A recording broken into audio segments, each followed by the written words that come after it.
What's going on, guys? Hope y'all are having a good weekend so far.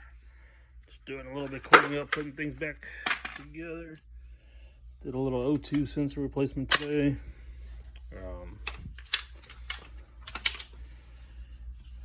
These are my main O2 sensor sockets. The PT one. This one's been a great little socket. And then this one's by Power Built. There you go. So it's got a 3/8 slot, and normally I'll stick this breaker bar on there, but if space is tight and limited and I can't get enough leverage, then I'll take this 1/2-inch unit right here from Gear Wrench. I got an adapter from, it's called Knipex is a company. I like these adapters. Now these aren't impact rated, so if you stick these on impact they will break, but on normal ratchet I like them because they got the knurling on there and you can just turn it once you've loosened it up, whatever the fastener is or whatever. It's a good little unit. I guess you could say it's kind of low profile. I mean, it's enough to fit that anvil right there. Enough just to stick on for 3/8. So,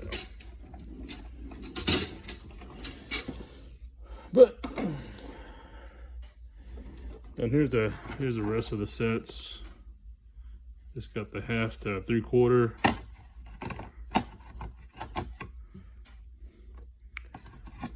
Got the 3/8 to a 1/2 inch, 1/4 to 3/8, and then 3/8 to a 1/4.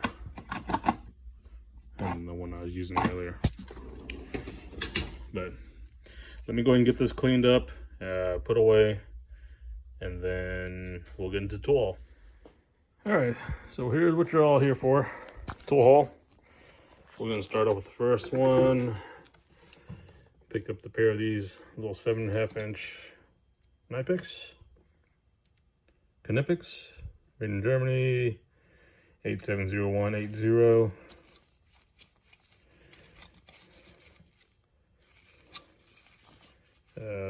I guess, what do they call them, mini cobras or whatever. Or no, there's actually a smaller one than this one. I like this size though. And the reason I got that size because my pliers wrench is the same size, and these are actually really good to like keep in your pockets, hard to reach places. So that's why I prefer these size. I already have bigger sizes, these style pliers, except for that one, but this one I do. So, and I really don't work on a lot of plumbing, so they're good, just good all around pliers. So I've been using these. Actually, these are my favorite right now. So, and this one is the Mac rebranded one, P7WR. So really easy one-hand use. And I'll get into these here later on in depth because I actually have a knockoff brand that I want to kind of compare to. So, but really interesting pliers, really good, well designed. Well, this is well made. I did wish this one was the same finish as this one, but all is well. Good, nice grip. You know, doesn't bend, even for its size. Okay, speaking of pliers, went down to the local Harbor Freight, picked up some more pliers. Now, why? I have no idea. I didn't need them. I don't need any more pliers. But I was just curious because obviously they look like you're, you know, there's a ton of videos out there that, you know, look, they're not SnapOn. They're not made by somebody in Snap, you know. These are obviously made in Taiwan. They're made similar to them. You could say they're copycatted, but here's the premise, guys. You know, when Harbor Freight advertises that, hey, compare to SnapOn, they're not saying, okay, these are Snap-on pliers, these are equivalents, or whatever the case is. No, they're just saying, hey guys, look, here's an alternative, so that way you don't have to spend the Snap-on money. And it's all, and that's why you notice on the advertising it says, you know, the price differences between the two. There's obviously a reason why. You know, $18.99 for a set of pliers. You know, you can get these kind of style pliers all day long for way cheaper, obviously. Like on my last video on the Husky ones, 20 bucks for a set of 4, I believe, is what I paid. And you got essentially these pliers plus the tongue and groove ones for 20 bucks. It'll do what you need it to do. And the same will be for these, and the same will be for Snap-on. Now, obviously with the Snap-on ones, if you break them, tool truck man comes by, he warranties it out for you. With these, you just go down to your local Harbor Freight, swap it out, go on about your merry way. Same thing with the Husky ones. You take them down to Home Depot, go grab a new one, bring it to the service desk, show them your broken one, they swap it out, and you go on your merry way. So I'm gonna open these up here in a bit. We're gonna look at them next to the Snap-ons, you know, just show the similarities of it. But otherwise, you know, they're just a nice set of pliers that you can get for less than 20 bucks a piece. Throw in your toolbox, throw in your tool bag, and have a good, decent pair of pliers. And that's what I want to get and do. Okay, picked up these magnetic trays. They are going for $3.99 right now. So I grabbed 2 of them. I should have grabbed 3 because the young girl that was working in the front desk, she charged me for 3. Now I got to go back and get my money back or grab another one. And then I also picked up the glove dispenser. So I need one on this service box. I'll put it on this side here. That way I don't have to walk over there to get my gloves. So let's get these stuff opened up and then get them set up so you can get a look at them. All right. So this is the icon.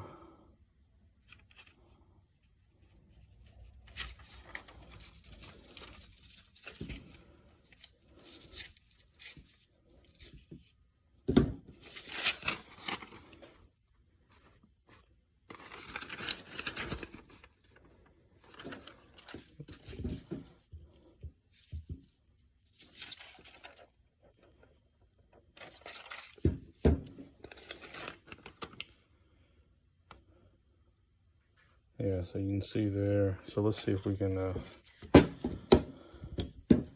let's do this.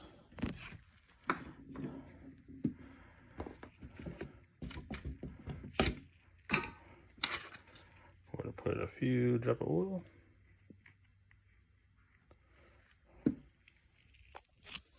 Okay, rub that in. Just gonna wipe the excess away.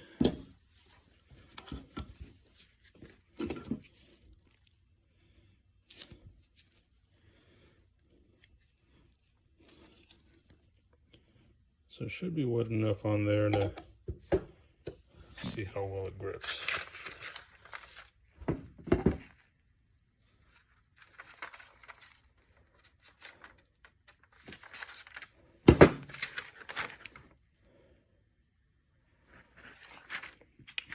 So yeah, there's your difference. Let's try the same thing on here.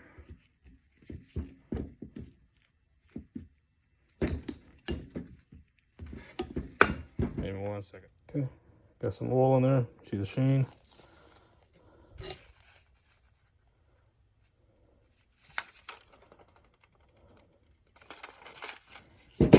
So there you go. You can see that it fully seats all the way down, whereas the icon one didn't. So there is your difference in prices and why. Okay. But again, normal everyday application. You're probably going to pull in some cotter pins out with this, doing some other stuff, pulling. This should still grip enough. And you only paid 20 bucks for it. If you're not happy with it, you can go return it, grab another pair until you're happy with it. Now, is it a hassle? Yes. But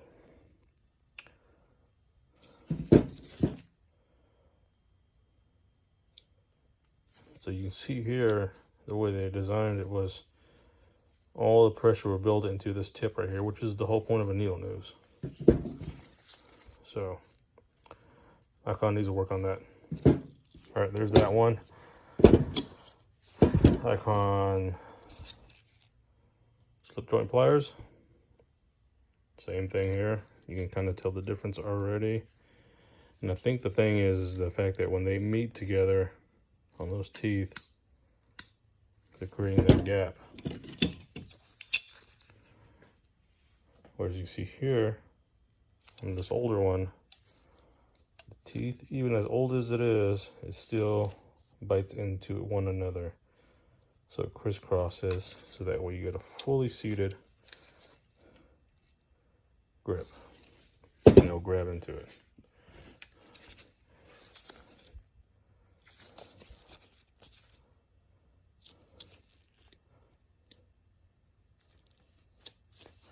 Okay. And then here's the hose clamp ones. Now obviously these don't have no teeth because they're made to pull hose clamps. So side cutters, dikes, whatever you want to call it. Now this one, the finish is pretty nice on there. No gap, fully seated all the way both sides. Just as Snap-on is. So these are really, that's actually very well done. But they didn't, I mean, they messed this one up.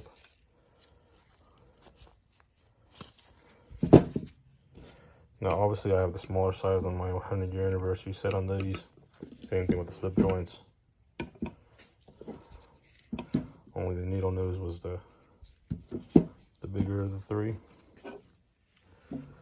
But $60 compared to, I think, 120. So double the price. Take your pick, obviously. Now, this one came with a blow molded tray that it sat in. However you want to do it. And like I said, pick and choose what you want, what you think you'll be happy with at the end of the road. Now these, I will probably throw in my, these are actually going to go in my mobile bag, because I'm definitely not bringing these. I already have other Icon stuff along with Milwaukee stuff. My Milwaukee stuff will probably be going into my carpentry bag. So that's where these will be going into. All right, guys. Well, that's about it. That's all I have for this week's tool haul. Y'all saw the Knipex pliers. Y'all saw the Icon stuff, US General stuff. I'm really excited to see what the US General 3 will look like out in the stores. They haven't put in, I looked for that at the store. They didn't have any out there in stock yet. I know some stores have them on display already with no pricing, but they should be hitting the floors or their online store on May 1st, I believe, is what I've read online.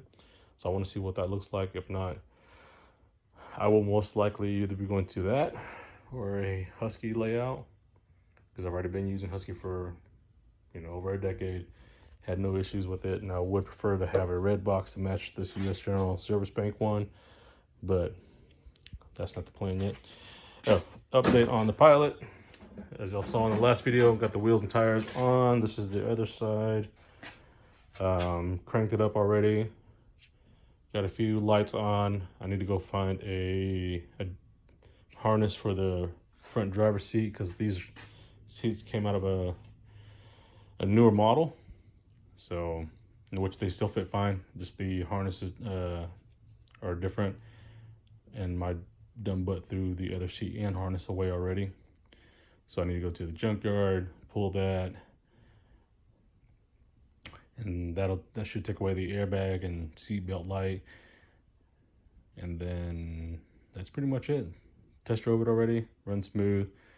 Got all the smoke out from the excess oil that was previously there from the leaks that I've already taken care of. Power steering pump was smooth. Temperature was fine. 9. So everything's good to go on.